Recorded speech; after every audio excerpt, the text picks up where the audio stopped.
Ден пред дочекот на новата година, граѓаните интензивно ги прават последните подготовки. Празнична атмосфера владе и на градскиот плоштад во Скопје. Тамо е Јорданчо Цветановски во живо го имаме во вестите, па Јорданчо, повели, пренеси ни атмосферата во моментов таму и да чуеме што велат граѓаните. Каде и како ќе ја дочекаат новата година? Така е, Борче, добро вечер. Можам да кажем дека атмосферата тука на главниот скопски плоштад е на вистина едно повисоко ниво. Многу луѓе доаѓаат тука, се забавуваат, дедовци и баби со своите внуци доаѓаат, се сликаат со Дедо Мраз, се возат со вовчето кое секоја година традиционално тука е на градскиот плоштад, нели, и е најголема атракција за најмладите, а граѓаните посакуваат многу среќа, многу здравје за новата година. Да слушнеме во продолжение што кажа конкретно тие. Релативно добра, али може да биде и подобра. Се надевам дека утре ќе биде уште повесело. Задоволни од атмосферата до сегашна што има пред новогодишна Скопје? Не е лошо, добра. Да, и каде ќе ја дочекувате? Дома. Од повод од новогодишната атмосфера, презадоволни смо. Тука ќе бидеме на плоштадот со фамилијата, со сопругата, со децата, со најблиските. Многу убаво, да. Прекрасно е. Утрешната вечер каде ќе ја поминете? Па да ви кажам, дома ќе бидат. Први на плоштад малку, па после дома со атмосфера и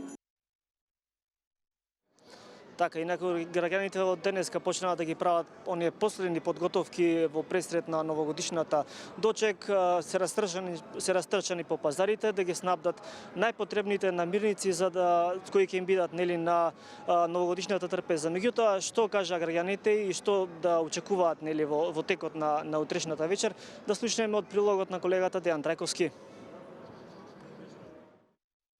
Ако некогаш беа потребни 2000 денари за полна празнична трпеза, сега со тие пари не може да се наполни ниту половина. Граѓаните кои на еден ден пред Нова година се раздвижија околу маркетите и пазарите без претерано полни кеси, повеќето излегле полна најосновното. Се жалат дека се потешко се држи чекор со цените.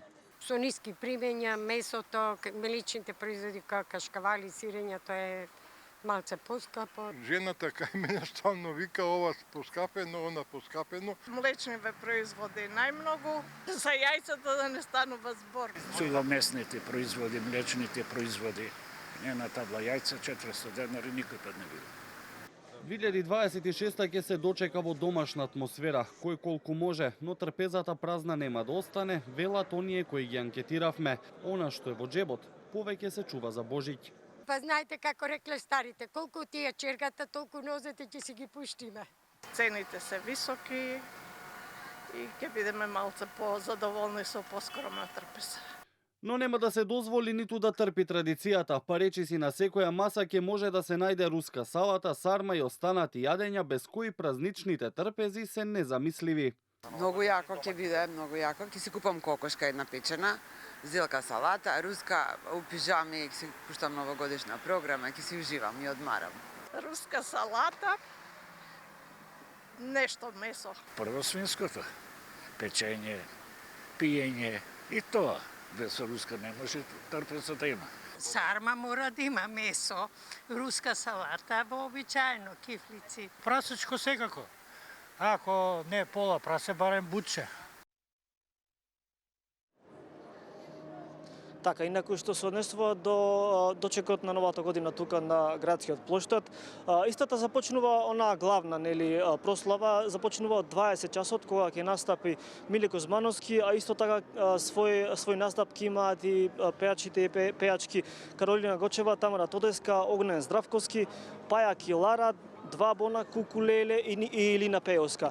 Инаку медицинските лица и заедно со МВР изминатиот период упатија повеќе апели кон јавноста да не се користат пиротехнички средства, затоа што во текот на вчерашниот ден 8-годишно дете од Гостиварско Врапчиште доживеало сериозни повреди на раката откако петарда му пукнала во раката и завршило тука на ургентен центар. Освен тоа, докторите апелираат да се внимава со храната и да не се претерува премногу со алкохолни пијалоци. Студио?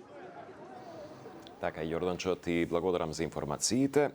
Продолжуваме таму каде што застана. Одитната медицинска